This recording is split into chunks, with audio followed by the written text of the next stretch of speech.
Assalamualaikum warahmatullahi wabarakatuh. Selamat pagi atau siang atau sore atau malam.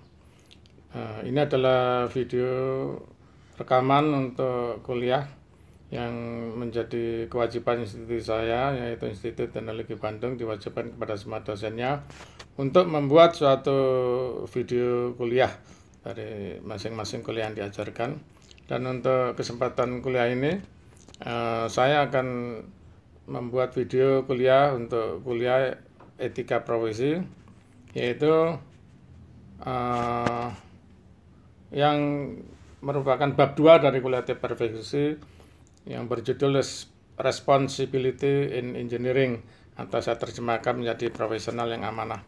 Jadi di sini ada 4 hal kewajiban dari profesional bertanggung jawab, dan ada 8 hal yang harus dihindari oleh profesional supaya menjadi profesional amanah.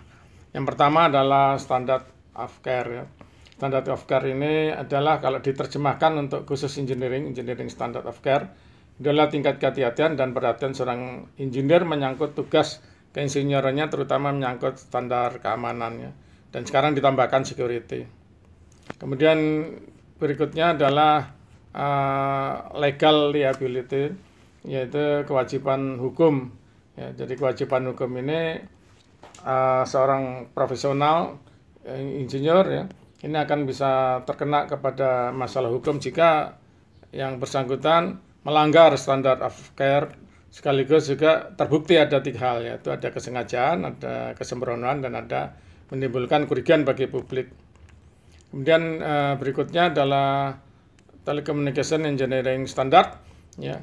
Nah, dalam hal ini menyangkut terminologi quality of service, network performance, quality of service, di mana di situ ada reliability, availability, quality of experience, ada key performance indicator.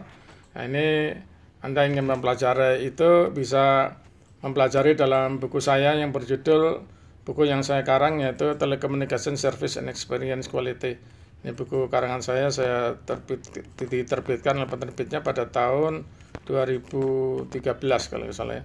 Tahun 2013. Kemudian selain itu juga bisa mempelajari buku karangan saya yang lain, yaitu Telecommunication Traffic, Technical and Business Consideration. Ini juga saya terbitkan pada tahun 2013. Jadi diterbitkan juga 2013.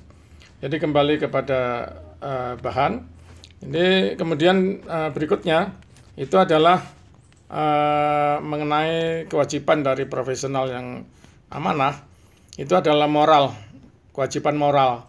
Kewajiban moral ini saya tambahkan di sini pada buku-buku referensi, biasanya tidak dituliskan.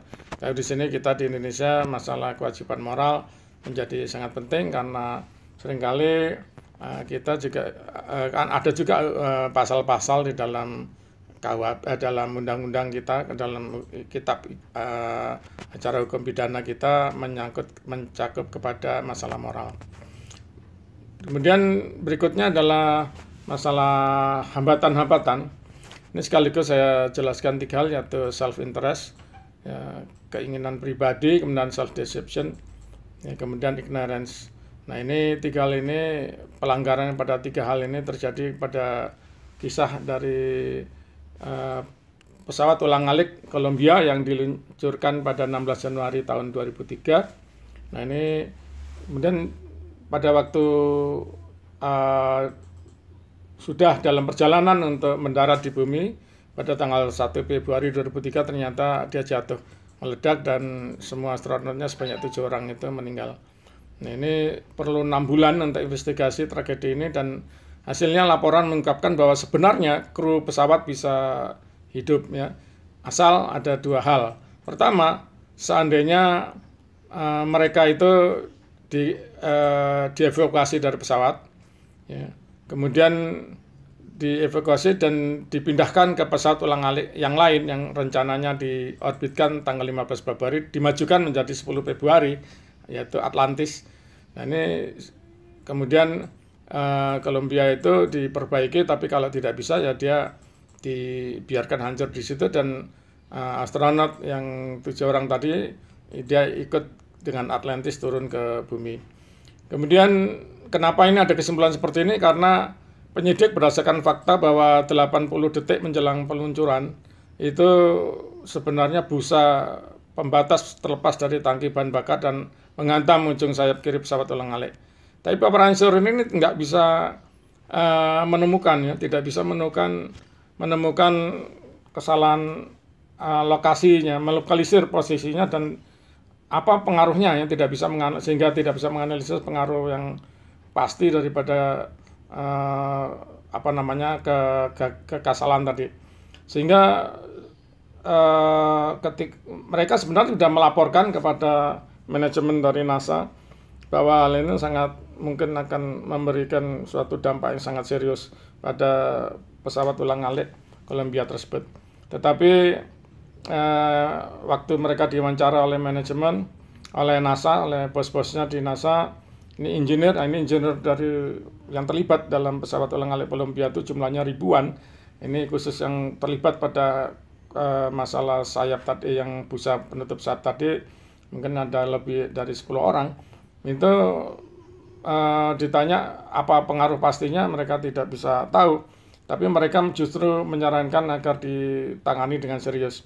Tapi karena manajemen dari NASA-nya memiliki data bahwa sebenarnya kejadian seperti itu pernah terjadi 3 kali. 3 kali berulang pernah terjadi pada kesempatan sebelumnya. 3 pesawat ulang-alik mengalami hal seperti itu dan tidak apa-apa gitu. Sehingga kemudian NASA mengambil keputusan bahwa ya udah tetap aja berjalan programnya. Ini suatu kekeliruan, ya, jadi ada masalah self ignorance, ya, dari bos-bos yang ada di NASA, ya, bahwa mereka memiliki kecenderungan untuk dan juga ada ignorance dari mereka di bosnya di NASA. Ini yang menyebabkan mereka tidak bisa memberikan suatu keputusan yang benar, ya, di dalam hal ini.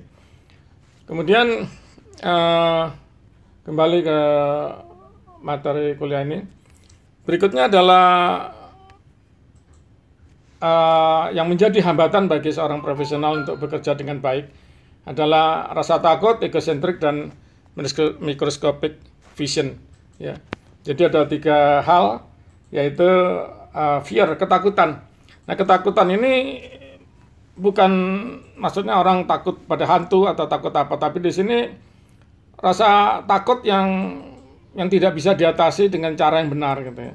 Jadi tidak bisa diatasi dengan benar, kemungkinan takut dipecat, ya, seorang pekerja itu, engineer, mungkin dia takut dipecat atau dia takut berbagai hal, dia, sehingga dia membiarkan suatu kejadian yang ada di dalam rancangannya mungkin ada kurang baik, tapi dia biarkan hal tersebut.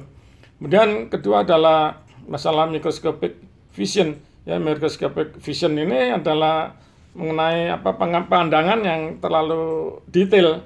Ini bagus, ya, engineer itu sering memang harus detail. Tapi problemnya kalau mereka terlalu detail 24 jam kali 7 hari itu terlalu detail, tidak melihat kepada aspek yang melingkupi dari suatu desainnya, itu seringkali menjadi suatu kesalahannya dalam profesionalismenya, melanggar kepada standard of care-nya. Dan ketiga adalah masalah egosentrik, ya. Jadi para engineer ini biasanya memiliki suatu sifat egosentrik, tendensi egosentrik yang cukup besar. Nah, ini sering jadi masalah, terutama dalam hal-hal yang mungkin dia sebenarnya salah, tapi dia tidak menyampaikannya kepada yang lain. Kemudian berikutnya adalah masalah critical acceptance of authority. Ya, uncertain critical of authority ini adalah tidak kritis terhadap otoritas. Nah, ini sering terjadi. Ini bisa terjadi karena bawahannya, tapi yang sering kali terjadi karena atasan juga. Kalau atasan itu seorang manajer atau direktur yang dia kepada bawahannya itu bersikap tidak terbuka untuk menerima kritik, maka bawahannya seringkali tidak menjadi kritis, ya, tidak menjadi kritis. Nah ini di dalam di Indonesia itu di pemerintahan itu seperti itu berlangsungnya. Jadi wali kota, bupati, gubernur, presiden kan mirip raja-raja kecil ya, atau raja juga sekalian, di mana mereka itu sejak zaman tahun 45 ya sulit untuk menerima kritik dari orang di sekitarnya. Nah ini menyebabkan sikap seperti ini di dalam profesional tidak baik. Ya, di dalam profesional hal itu tidak boleh dilakukan. Jadi bahwa seorang atasan harus bisa terbuka menerima kritik dari bawahan, sementara kita sebagai bawahan juga harus berani untuk mengkritik seandainya terjadi suatu kesalahan. Jadi kita tidak bisa membebankan kesalahan itu kepada bosnya, karena kita tahu ya, apalagi kita tahu pada itu satu kesalahan. Kemudian terakhir yang bisa membatasi hasil daripada pekerjaan seorang profesional adalah groupthink. Groupthink ini adalah suatu istilah teknis, yaitu adanya satu grup yang dia itu tidak bisa menerima pendapat masyarakat, pendapat publik yang mereka menganggap bahwa pendapatnya itu benar, tidak mau menerima pendapat publik bahwa mereka salah secara moral maupun secara teknis.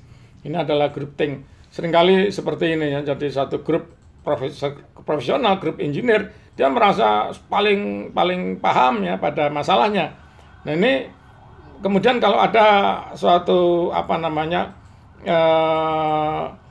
pendapat dari publik yang menyatakan bahwa itu salah, itu seringkali mereka tidak bisa menerimanya. Nah ini suatu hal yang sering menjadi kualitas daripada suatu profesional engineer itu menjadi kurang baik. Jadi demikianlah kuliah ini saya sampaikan. Terima kasih atas perhatiannya. Mohon maaf atas segala kesalahan yang saya ucapkan di dalam video ini. Wassalamualaikum.